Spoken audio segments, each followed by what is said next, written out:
তো আমি আপনাদের কাছে বিনম্র অনুরোধ করতেছি, আপনারা সবাই আমাকে ছিলেন, আর আমি বিদায় হওয়ার পরে দলগাঁও সমষ্টির জন্য আজকে দিন পর্যন্ত যতটুকু কাজ করা লাগে অনেক বেশি কাজ আমি করতেছি।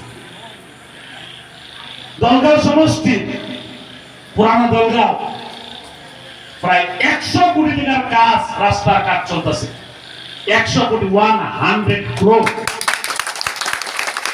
দলগাঁওতে আর্টস কলেজ আমি বিদায় হওয়ার পরে, যারা পেপার পত্রিকা টিভিতে দেখছেন, বিদায় হওয়ার পরে সদর উত্থাপন করছিলাম যে দলগাঁওতে একটা আর্টস কলেজ লাগে।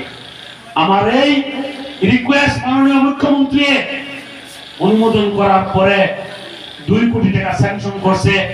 30 জন টিচার লেকচারার অ্যাপয়েন্টমেন্ট করছে। আর বিধায়ক পুঁজি থেকে 20 লক্ষ টাকা দিয়ে আমি ডেস্ক বেঞ্চ বানাই দিয়েছি। আর আপনারা শুনে খুশি হবেন, যাওয়া 2024 সালে 24-25 বর্ষে 1100 স্টুডেন্ট অ্যাডমিশনের ক্লাস চলতেছে। মঙ্গলদৈতে মহিলা কলেজ বান্দিয়াতে এস্টাবলিশ করবার জন্য বিজেপির সেই সর্বানন্দ সোনোয়াল থাকার টাইমে একটা মহিলা কলেজ স্যাংশন হয়েছিল 30 কোটি ব্যয় সাপেক্ষে। লাস্ট অ্যাসেম্বলি নির্বাচন আসার জন্য কাম করতে পারে নাই। আমি বিধায়ক হওয়ার পরে দেখলাম এই কলেজটা মঙ্গলদৈত হবো, মহিলা কলেজ। আমি এমপি সাহেবকে অনুরোধ করছি, মাননীয় মুখ্যমন্ত্রী অনুরোধ করছি, বসন্ত দাস, দুর্গা দাস পৌর তাদেরকে অনুরোধ করছি যে আপনারা এই কলেজটা দয়া করে ছাইড়ে দিন, আমি দলগাঁও কালাগাঁও নিয়ে যাই, যাতে মানুষের আপনার উপকার হয়। তারা এই কথাটা গুরুত্ব সহকারে শুনে ওই কলেজ ওখান থেকে কাটে আনে খারপিটিয়া কলেজের পিছনে 70 বিঘা মাটি অ্যালটমেন্ট করে দিছি। আর ওই কলেজের কাজ চলতেছে, ভিতরে মহিলা কলেজের কাজ শেষ হবো। আর ওখানে আপনাদের আমাদের মেয়ে চিরজীবনের জন্য ওখানে আর বাইরে যেতে লাগবে না, ওখানে লেখাপড়া করবে।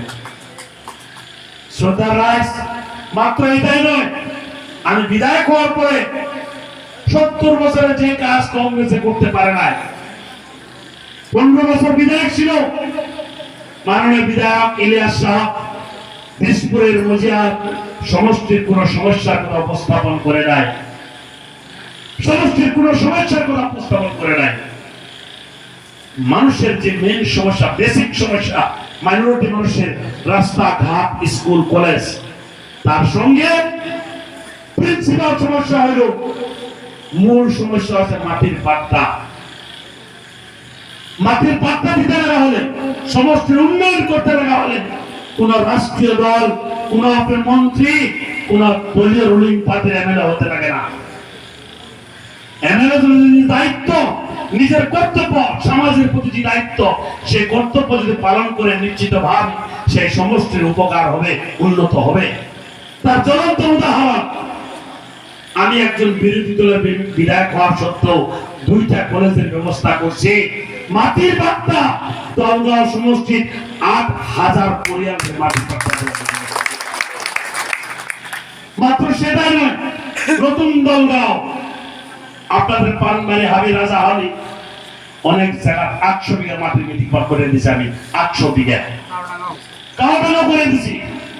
এই কাম কোন কংগ্রেসের লিডার করে নাই, আপনারা জীবনেও করবে না। আপনাদের অঞ্চলে কংগ্রেস করতেছে, 2-4-5 জন কংগ্রেসের ওয়ার্ড মেম্বার, আপনি কাউন্সিলর বা জেলা পরিষদ তো নাই, অলরেডি কংগ্রেসের জেলা পরিষদ ক্যান্সেল হয়ে গেছে। আমি আর সেটা বলি না। ইনশাআল্লাহ নাফিজা বেগম এই 7টা পঞ্চায়েতের ভিতরে 80% ভোট লিড নিয়ে আপনাদের এই পঞ্চায়েতে ঢুকতে, ইনশাআল্লাহ নাফিজা বেগম জয়ী হয়ে গেছে। এখন আপনাদের এই কংগ্রেসে যারা কাউন্সিলর খেলতেছে বা অন্যান্য ওয়ার্ডে খেলতেছে, সেই বন্ধুদেরকে প্রশ্ন করেন, আসামে 126টা সমষ্টি, 126টা সমষ্টির ভিতরে 101টা সমষ্টি কংগ্রেসের টিকিট বিক্রি হয় নাই। মাত্র 25টা সমষ্টি কংগ্রেসের টিকিট বিক্রি হচ্ছে। এটা হলো আপনাদের মাইনরিটি সমষ্টি। ধুবড়ী, গোয়ালপাড়া, দরং, দরঙের মাত্র দলগাঁও, বরপেটা, শালমারা এগুলো সমষ্টির বিক্রি হয়েছে। কংগ্রেসের মার্কেট, টিকেটের মার্কেট হিন্দু অঞ্চল না। কংগ্রেসের টিকেট পয়সা না, ফিরিয়েও নেই নাই। গোয়ালপাড়া পশ্চিম সমষ্টি থেকে আজকে আমি ওখান থেকে আসলাম, আজকে আমি ওখান থেকে আসছি। গোয়ালপাড়া পশ্চিম সমষ্টি 4টে জেলা পরিষদ কংগ্রেসের ক্যান্ডিডেট নাই, নীল।